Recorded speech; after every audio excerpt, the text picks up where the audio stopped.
So for my 3D audio video, you're hearing the fire alarm chirp, and for this video, you're gonna hear it as well. And I'm gonna have to wear these big bulky headphones probably for the rest of the night, because the fire alarm chirping is in my room, and the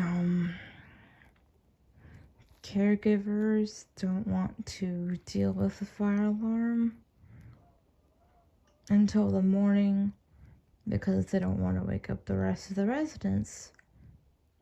However, that kind of means I won't be able to sleep. And I can still hear the damn thing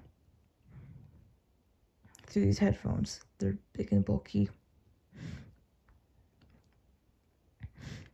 Granted, it's a lot less loud, but still.